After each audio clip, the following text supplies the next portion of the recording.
Sinwar has been unwilling to engage in any meaningful way in the ceasefire talks. I think it is probably reasonable to conclude he's watching what's happening in the north. He's watching Iran's attacks and looking and thinking maybe he's about to get what he's always wanted, which is a full-scale regional war. That was the U.S. State Department just last week stressing how much of what happens in the Middle East comes down to one man, Yahya Sinwar, the leader of Hamas. But today he is dead, killed by Israeli forces. So does that mean that this could be the beginning of the end of the war in Gaza, or is the conflict about to get even worse? I'm Gadi Schwartz, and this is Stay Tuned Now.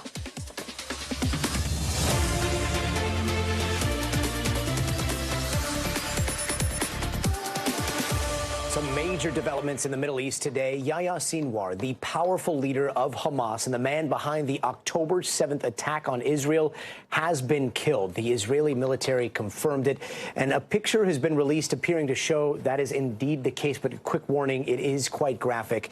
The IDF soldiers' faces were already blurred before NBC News obtained this photo, but the lifeless face you see looking up appears to be that of Sinwar's.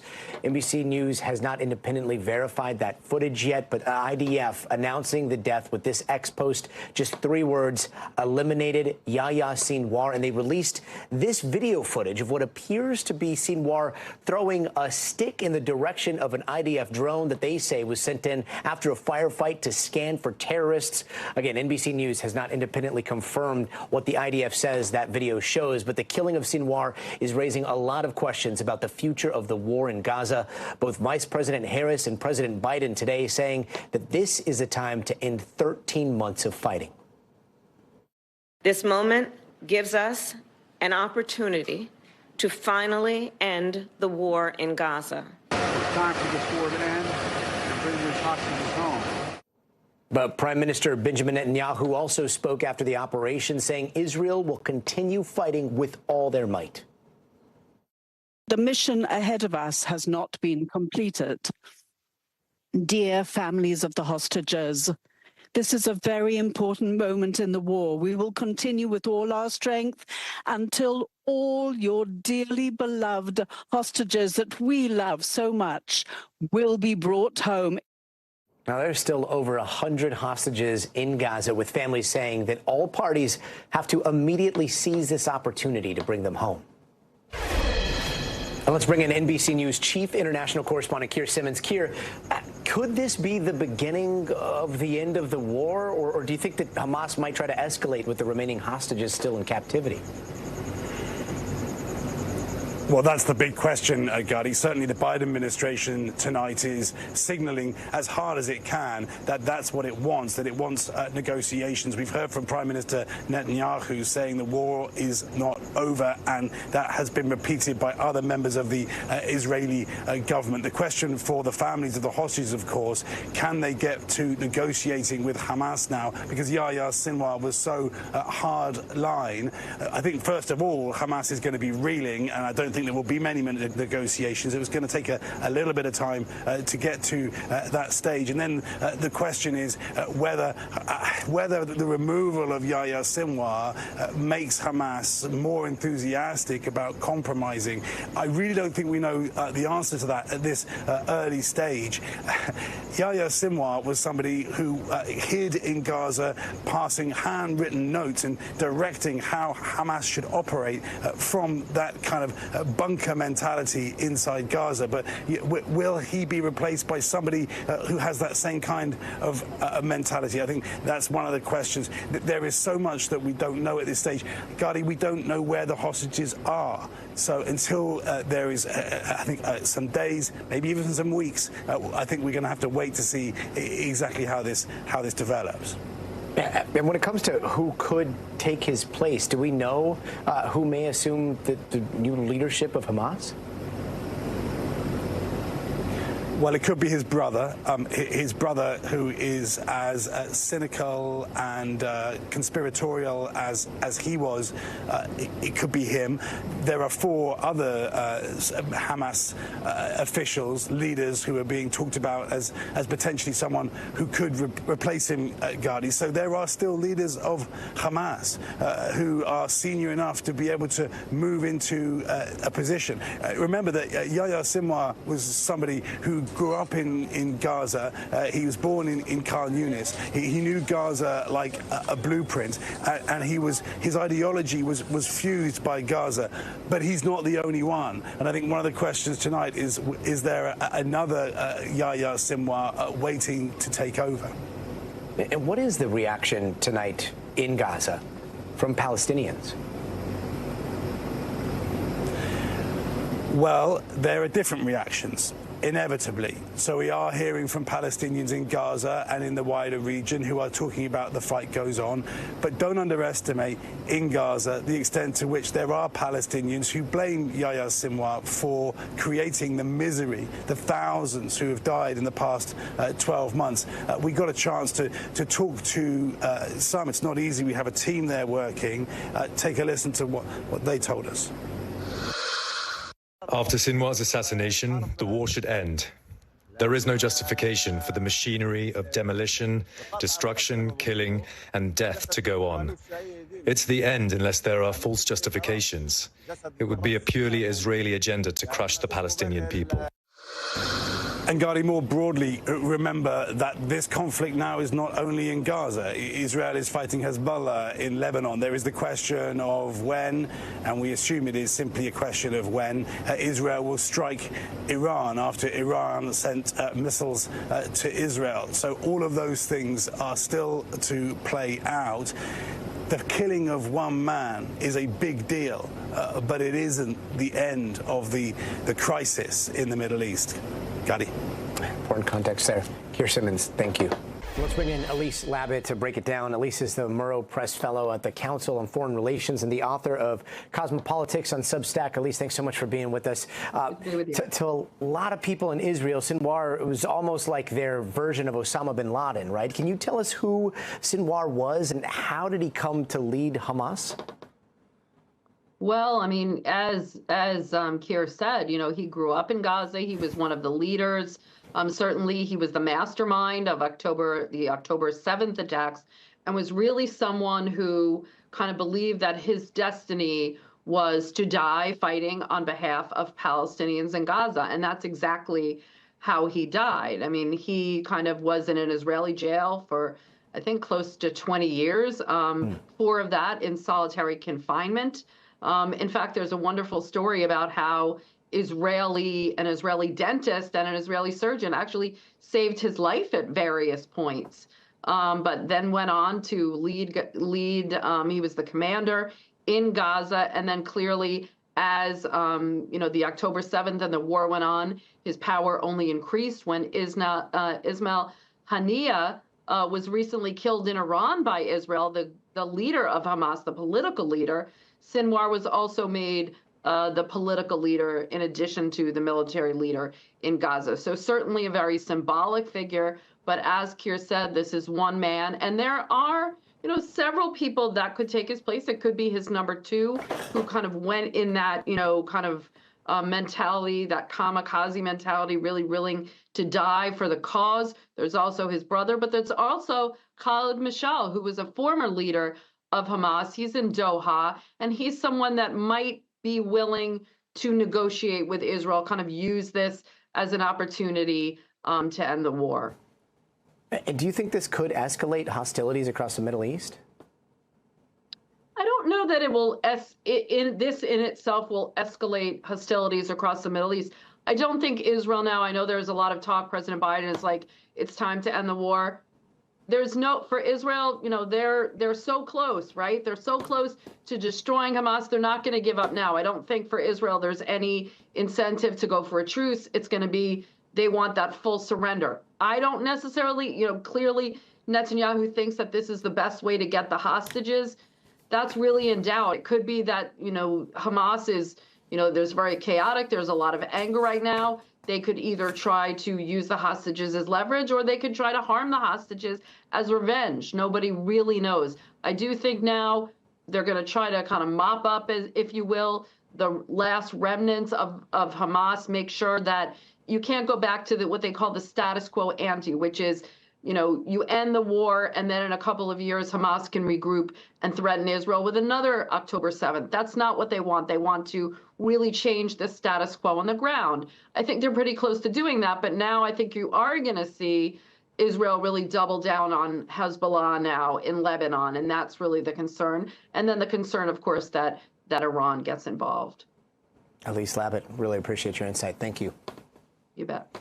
And breaking tonight, a Texas judge says the state cannot execute a man after an unprecedented last-minute appeal. Now, this judge's decision came in the final hours before Robert Robinson was scheduled to be put to death, but the state attorney general is appealing the judge's decision right now, which means that execution could still go forward. NBC News anchor Lester Holt reports. For 20 years, Robert Robertson's story has never changed. Did you harm your daughter, Nikki? No, sir, I did not harm my daughter. But what has changed is the now controversial shaken baby syndrome diagnosis that convicted him of killing his 2-year-old daughter in 2002. You did nothing that led to her death? No, sir. Robertson said he had rushed Nikki to the hospital after she'd fallen from her bed, and he found her unconscious. Doctors determined the little girl had bleeding behind her eyes and brain, which was also swollen. 3 symptoms known in medicine as the triad. At the time, doctors believed that could mean just one thing: abuse. But Robertson's current attorney insists Nikki was misdiagnosed. There was this tragic death of a chronically ill child. In fact, Nikki had been to the hospital more than 40 times in her short life, including 2 visits days before her death with a 104.5-degree fever. Something that Brian Wharton, the detective who arrested Robertson, didn't know at the time. We were aware that she had been sick recently, but I don't think we ever understood how extensive that history was. Wharton, now a minister, also didn't know that Robertson had autism, explaining the lack of emotion that initially made the detective suspicious. He wasn't diagnosed until 2018. He now believes Robertson is innocent and regularly visits him. Wharton has been fighting to save his life. So has an army of others, including a bipartisan majority of the Texas legislature. We're at a point here where the truth about Robert is being avoided and justice is not being served.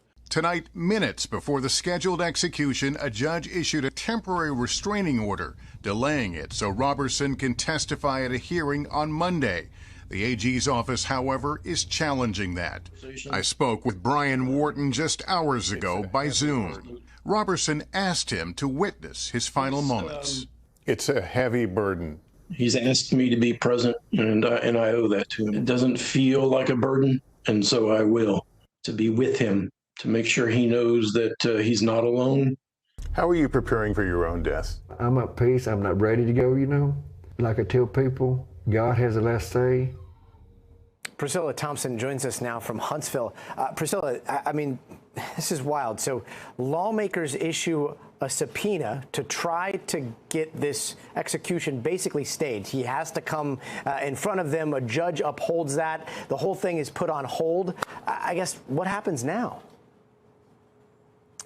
Yeah, Gadi. So moments ago, we actually heard from the Texas Court of Criminal Appeals confirming that they have received an appeal from Texas Attorney General Ken Paxton. And the legal experts that we have spoken to have said that it is likely that the court will rule in favor of the Attorney General and lift this temporary restraining order, because previously they had ruled that a civil judge does not have the authority to issue a temporary restraining order, so it may be lifted on a technicality. But the key here is going to be timing. The death warrant for Robert Robertson will expire at midnight tonight, so it will remain a question of if they lift that temporary restraining order tonight, it is possible that he could still be executed in the coming hours. Gadi?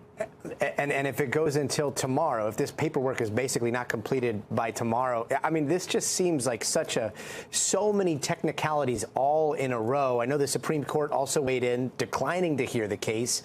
A subpoena to stop an execution, if this works, could we see more states do something like this to try to prevent the death penalty or get around the death penalty from being carried out?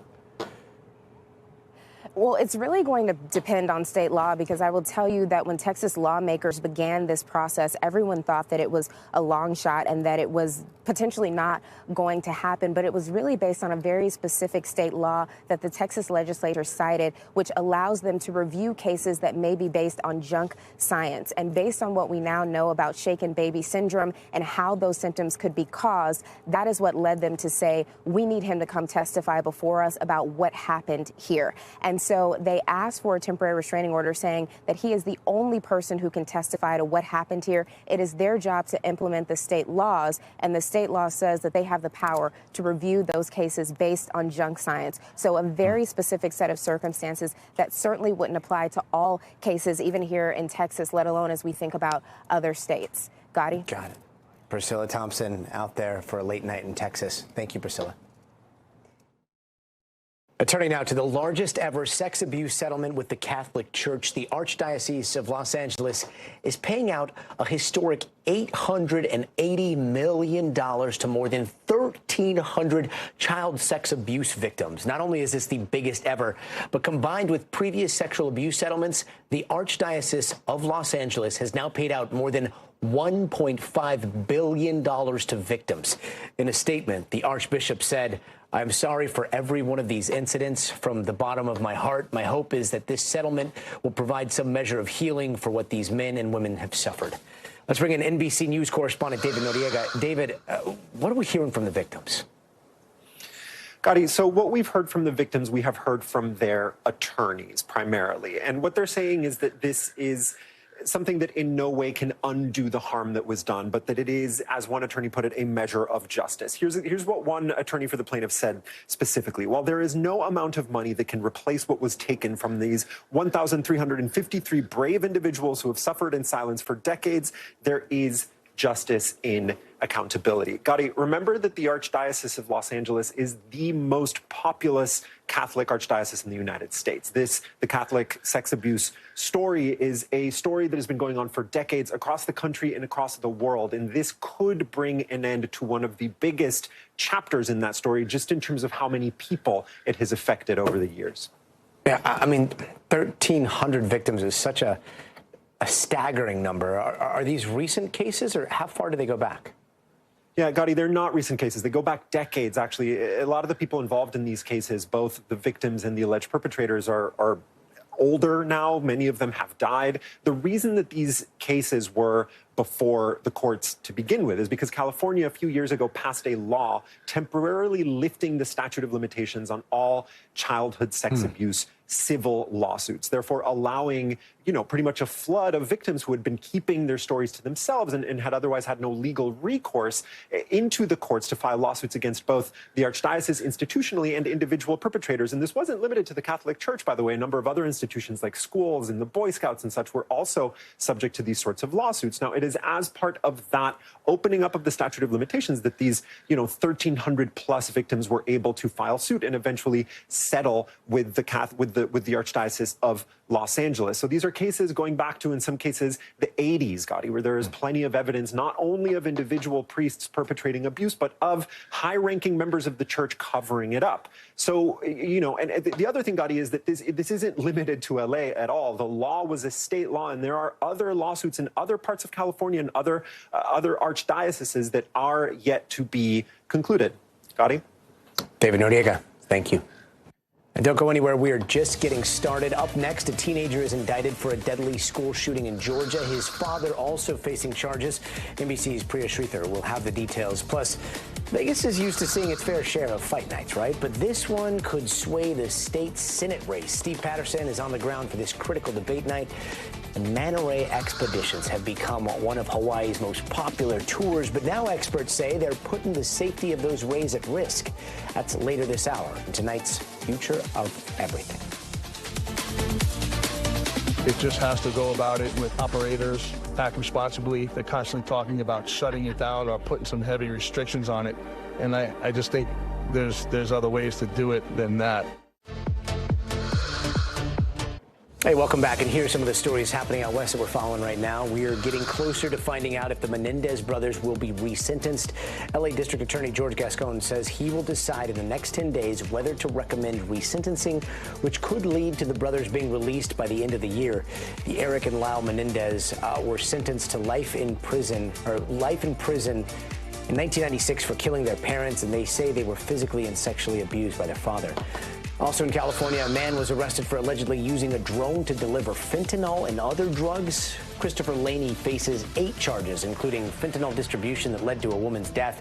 If convicted on all counts, he could be looking at 25 years to life in federal prison. And up in Washington state, Navy officials say they have found the wreckage of a crashed bomber, but 2 people who were on board are still missing. Now, the electronic attack bomber was doing a routine training flight on Tuesday before it crashed into the east side of Mount Rainier. The cause of the crash is still under investigation. And in Georgia, a grand jury has indicted 14-year-old Colt Gray and his father, Colin Gray, after last month's mass shooting at Appalachia High School. The shooting killed 2 teachers and 2 students, and the Barrow County grand jury indicted Colt with 55 counts, including 4 counts of malice murder and 4 counts of felony murder. His father faces 29 counts, including second-degree murder and involuntary manslaughter. Priya Shrithar has more now on the indictments. Priya?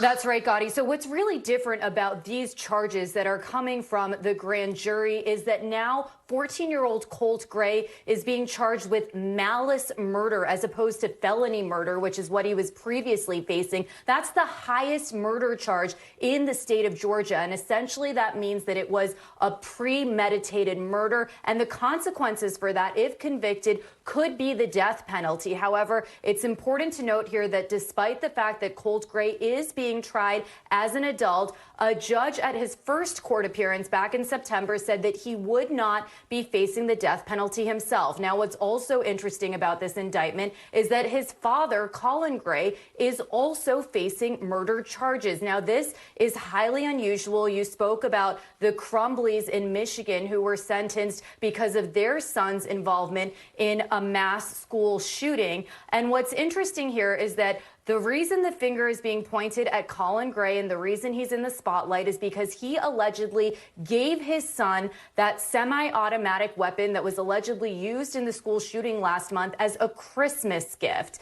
And now we're learning new details from testimony at yesterday's preliminary hearing from investigators about exactly how that school shooting was carried out. They're saying that Colin Gray went to school on the school bus with that semi-automatic weapon in his book bag. It was wrapped in a poster board. He put it somewhere during his first period class, and then he walked into the school hallways and conducted that shooting in between his first and second period classes. Now, what's also extremely alarming, explosive new details here, is they say that they found a notebook inside of that classroom that detailed exactly how he was going to carry out this shooting. It had diagrams, and it said that he was planning on killing 26 people and trying to injure another 13, quote unquote, if it got that far. Now, there were many red flags leading up to this shooting, which is what investigators were discussing at yesterday's hearing. They're saying that the reason his father should face charges is because there had always been issues and red flags with Colt Gray, including the fact that he had made online threats about a potential school shooting back in May 2023, which triggered sheriff's deputies from a neighboring county, which is where he was living at the time, to come to his home and interview his father and himself. Now, he ended up moving to Barrow County, which is where Appalachia High School is, and he enrolled in school. He apparently had an anxiety attack, which sent him to the school nurse's office. That school nurse reports that Colt Gray was shaking and was visibly disturbed. Apparently, according to investigators after that, his mother, Colt Gray's mother, said that he wanted to be admitted into a mental asylum. His parents were making arrangements for that to happen, for him to go to an inpatient treatment facility in Athens, Georgia. But then on August 31st, the day that he was supposed to go there, they got into an argument about his access to guns, and they never ended up taking him there because, according to investigators, his father said that he didn't have enough gas money. So all of this are very interesting new details. Their arraignment is set on November 21st, so that's the next time we're going to see them in court, and that's when they're going to be entering their pleas. Gadi, back to you. Priya Sridhar, thank you. And now to an NBC News exclusive. An innovation in medical tech is bringing a life-saving treatment to heart patients who are too small for the kind of treatments full-grown adults get. Our NBC News medical fellow, Dr. Oct.17, got a first look at how it works. Wheels on the bus go round and From the moment baby Raphael and twin sister Antonia were born, their mom Claire knew something wasn't right. Our daughter was pulled out. I felt joy. Then 1 minute later, so 12:11, then 12:12, our son is pulled out, and I felt incredible sadness. And my first thought was, he is not safe. He is not safe. Claire's intuition was correct. Within hours of birth, doctors told her and her wife Ashley that Raphael had a murmur and would need urgent open heart surgery. There's nothing more terrifying than someone telling you your one-day-old baby is going to have open heart surgery. Raphael had congenital heart disease, a birth defect that affects the structure of the heart, preventing normal blood flow. Dr. Evan Zahn is the director of the Gearin Congenital Heart Program at Cedars-Sinai Medical Center in Los Angeles. He says treatment typically involves implanting a stent, a mesh tube to keep the blood vessels open. But the problem, Zahn says, is that there hasn't been a stent designed for babies. What we've been doing for the past 3 decades is kind of jerry-rigging these adult stents, making them work for our patients. And you can imagine that is less than ideal. They're too big. Until now, Zahn helped develop the first of its kind stent just for infants and young children. The new stent is really a game changer. We have been looking for something like this for 30 plus years. The Minima stent is designed to grow with the child, preventing the need for multiple surgeries. So you adjust it as opposed to having to crack open a chest? Exactly. Instead, doctors can expand the stent with a balloon, using a simple procedure that goes through a blood vessel in the groin. Patients can go home in about a day. So this is the whole catheter. We just go nice and slow. Stent starts to blow up, 3 millimeters. So you blow the stent up, then you take the balloon down, and then we would just leave the stent in there. Baby Raphael's first surgery wasn't a total success. But incredibly, the new Minima stent was FDA approved just 2 days before his next surgery, making him one of the first babies to receive it.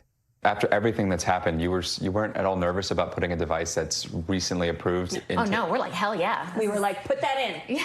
It felt really amazing, actually, to witness medicine and progress and technology changing your life in like a very real way, on a very real timeline. He's not going to have a stent replacement every 3 years for the next 20 years.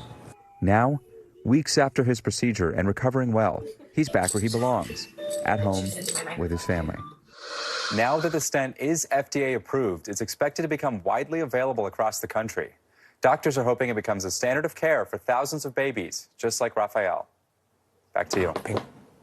Dr. Oct.17, thank you so much for that. And coming up, Seattle police rescue a man just seconds before he is hit by an oncoming train, and it's all caught on video. We're going to get to that story in just a few minutes. But first, you got to see this. There is a goat on the roof. Seriously, this goat was spotted on the roof of a 4-story home in California, apparently taking a lunch break. Turns out, yes, Laguna Beach has goats roaming around, and this buddy and his friends were brought in for fire prevention to eat dry brush in the area. But that guy had more elevated appetite, if you will, climbed on the roof to reach that palm tree, and about 45 minutes later, the goat eventually found his way back down and got back to work. We'll be right back. Hey, welcome back. And here are some other headlines that we're watching tonight.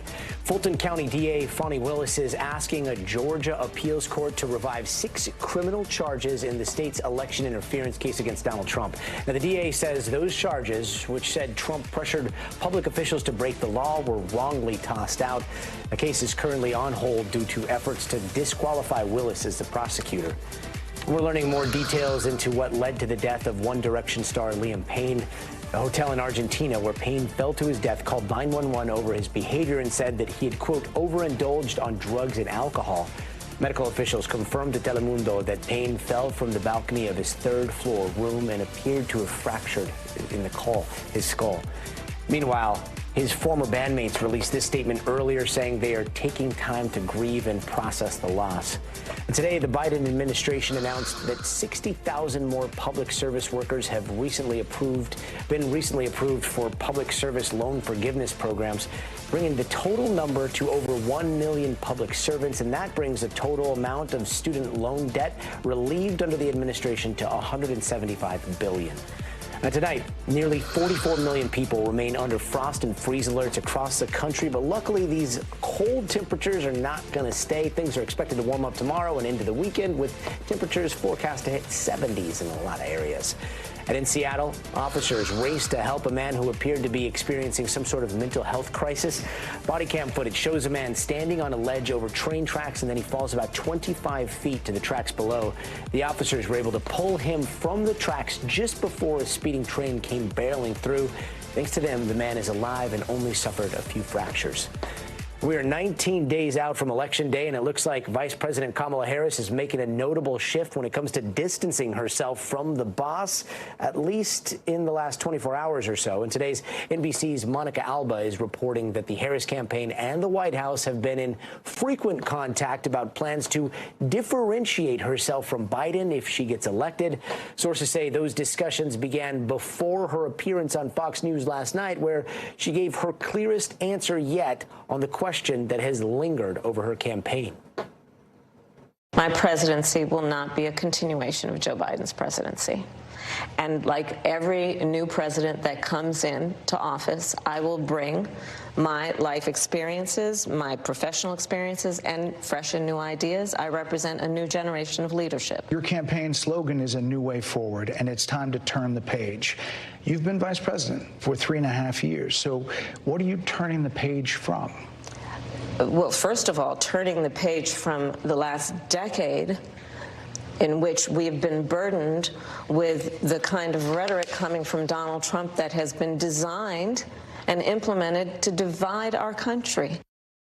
That interview drew a lot of eyeballs. According to Nielsen's, more than 7 million people watched, and that's more than any of the vice president's recent network interviews and her largest network television audience since last month's debate.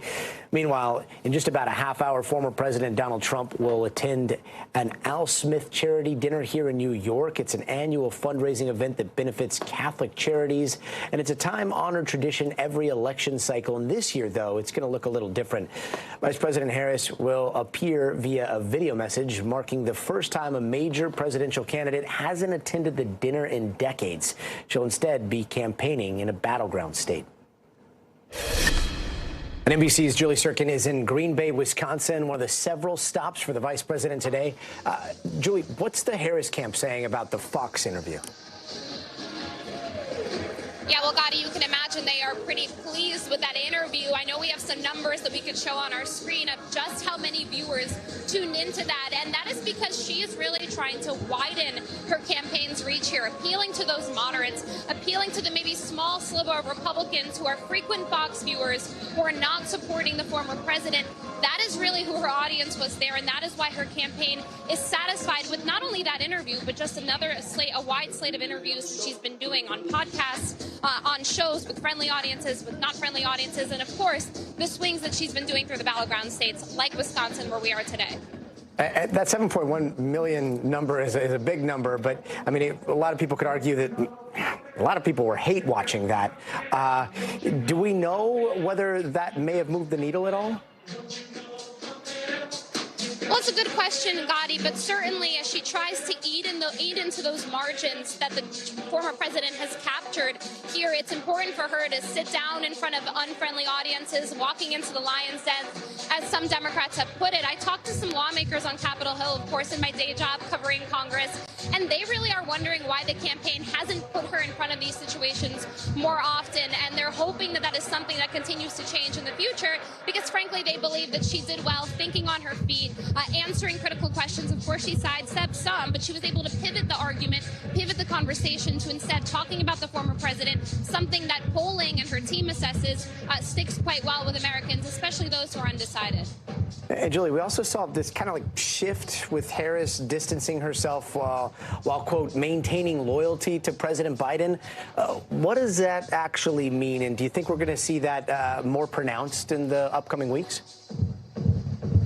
Well, we saw it last night on Fox News, right? It was one of those moments that really stood out to you because she was asked point blank how her administration, how her presidency is going to be different than what we've seen from the Biden administration. It's a question she really wasn't able to answer well last week in her interviews. Last night, she pointedly said, my administration is not going to be a continuation of Joe Biden's. And you'll remember back on Tuesday, they had a very carefully choreographed moment where President Biden took the stage and he sort of gave her permission to make a statement like that. He said that Harris is going to run her own race and she's going to be able to manage her own administration. So I think you're going to see that careful balance where Harris doesn't want to admonish the Biden legacy, admonish the legacy of his administration, but she also is trying to prove herself as her own candidate and somebody who's going to run her own administration.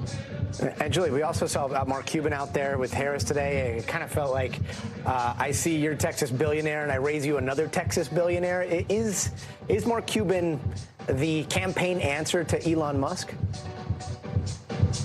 Well, it could be, because you'll remember months ago, the former president secured the endorsements of billionaires, of a lot of business owners and leaders on Wall Street, of Silicon Valley, of the tech industry. So certainly this is a game that Harris is playing catch up in, and that's why you saw Mark Cuban hit the campaign trail with her today in Wisconsin. He was in La Crosse just a couple of hours ago. He really focused his message trying to hit Trump for his plan on tariffs. Take a listen here. I honestly think that he used to understand how tariffs work. I mean, back in the 90s and the early 2000s, he was a little bit coherent when he talked about trade policy, and he actually made a little bit of sense.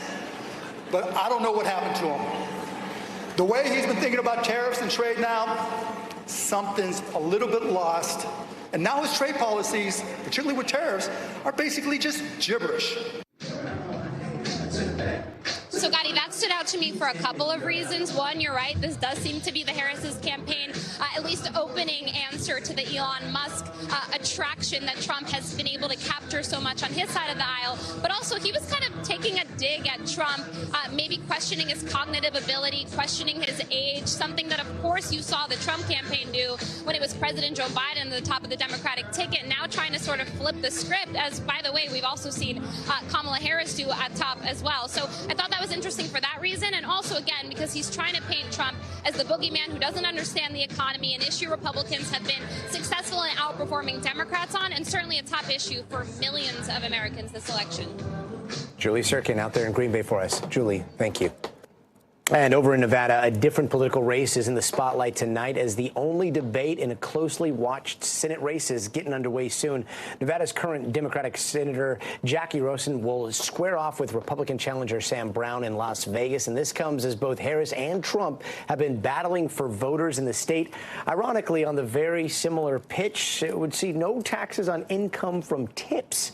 Now, this is a major battleground for that, considering Nevada boasts the country's highest concentration of tipped workers.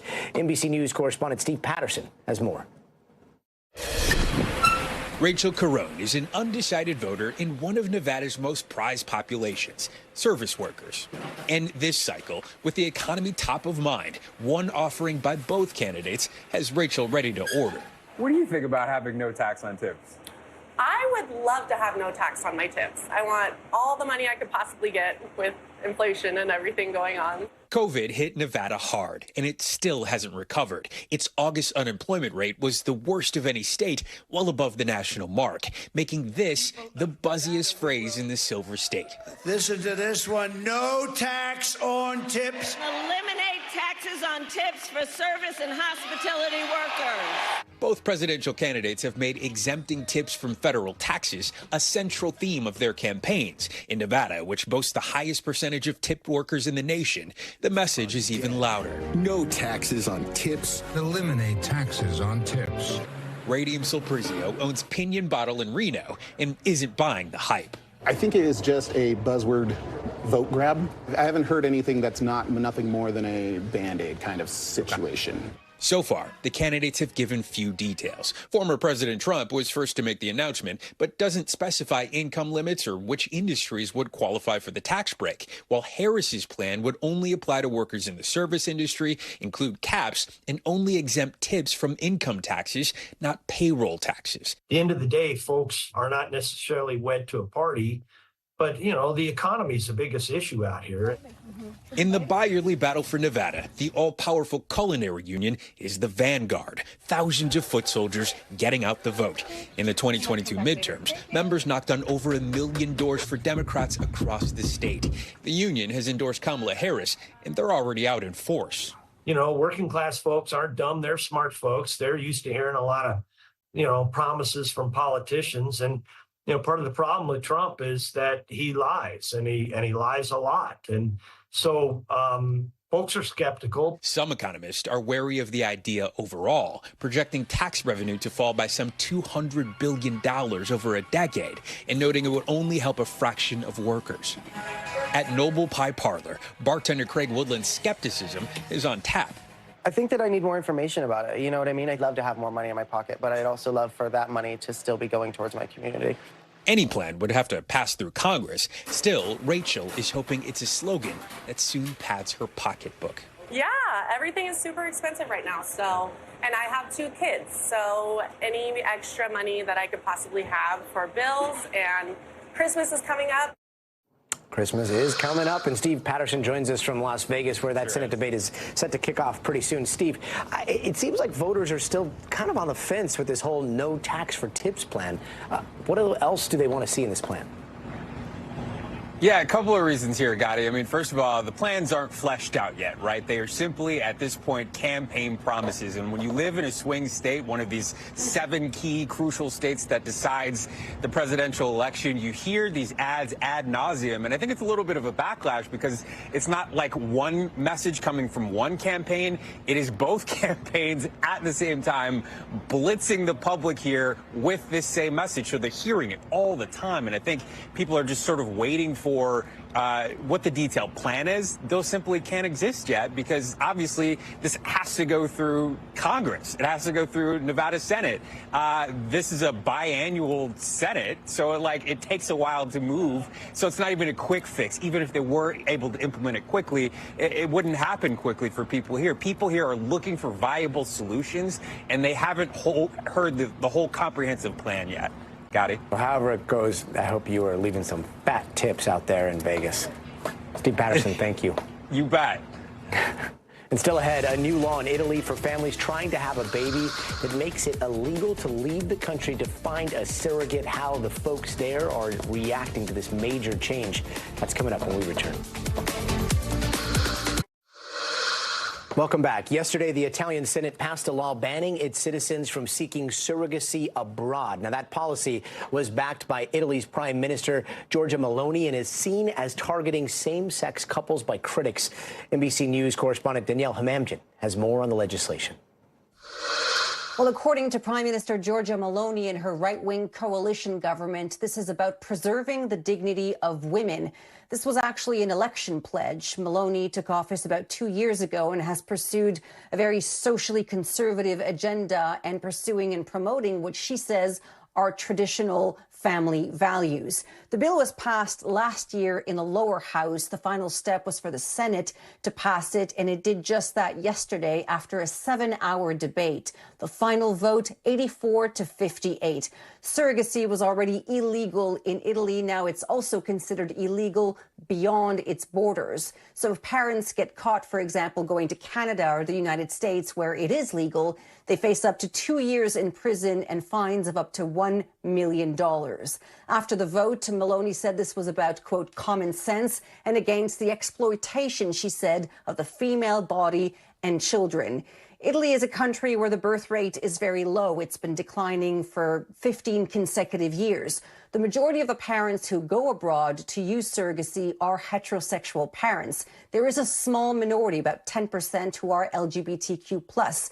Now, it was already the case that in Italy, for them, adoption is off the table. They cannot do in vitro. And so now that going abroad to use surrogacy is also illegal, it makes it very difficult, nearly impossible for them to become parents legally.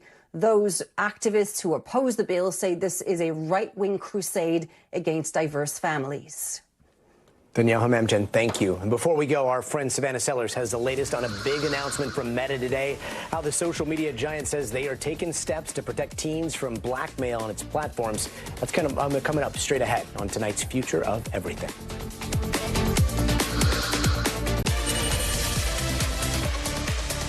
And in tonight's Future of Everything, tech giant Meta has announced protections for teens against sextortion scammers.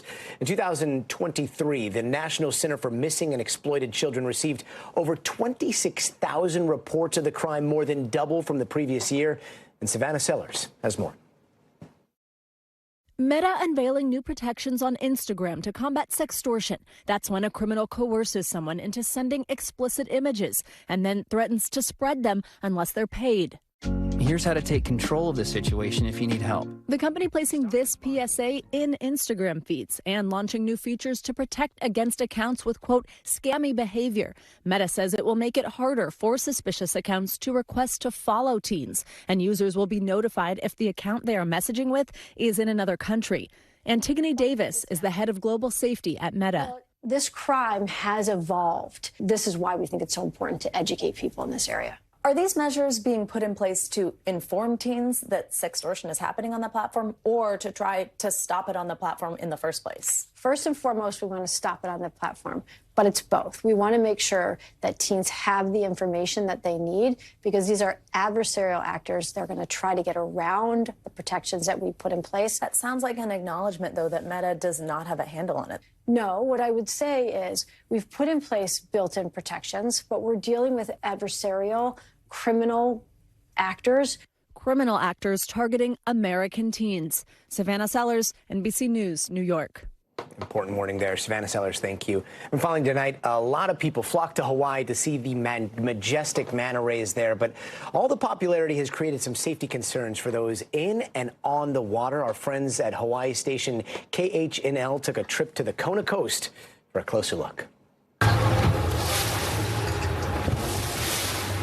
Just before sunset, we leave the pier at Keauhou Bay. On a regular basis, we'll have about 10 of us from Keauhou that'll come out. Bill Murtar owns the Nainoa and has been taking out small groups for manta tours for about a decade. And there are real-life manta wars. They go on.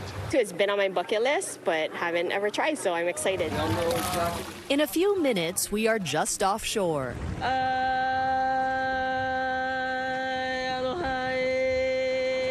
Surrounded by the ocean and our own trepidation. Oh, right there, Cobra Guy. The shark, right there.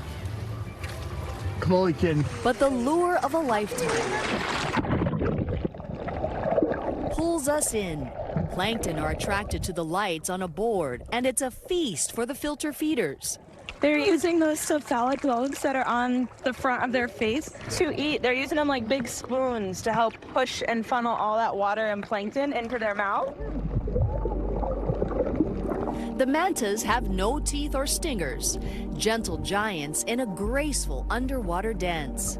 We marvel over their 8 to 12-foot wingspans. As wide as our boat, they seem to fly right up to us. Some of us got nudged by the mantas. How many are you seeing right now, Levi? I saw maybe about like 5 mantas at one point, but we probably have anywhere from 10 to 15 on site.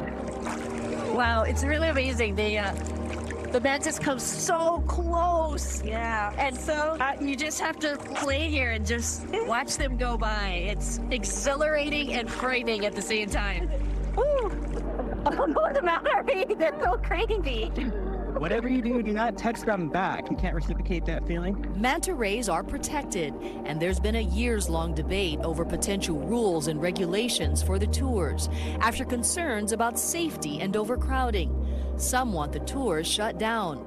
Last month, the state's boating division emailed manta operators saying, quote, Dobor has recently received several complaints from different parties about the manta activity in Keauhou, including operating just outside the channel and speed. Vessel speed going in and out of Keauhou should be no wake. Murtaugh is worried about safety too, especially with hundreds of people in the water at night during the busy season. It just has to go about it with operators, act responsibly. They're constantly talking about shutting it down or putting some heavy restrictions on it.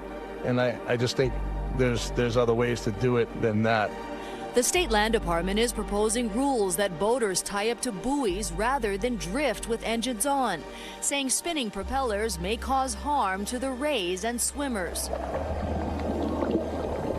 Murtaugh hopes boaters obey existing rules before it's lights out for everyone. For now, visitors come from all over the world to see the mantas, and our group came away with a deeper respect for Hawaii's ocean.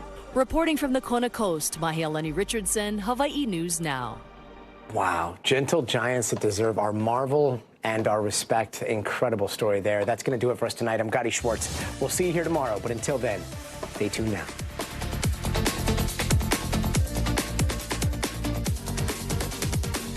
Thanks for watching. Stay updated about breaking news and top stories on the NBC News app or follow us on social media.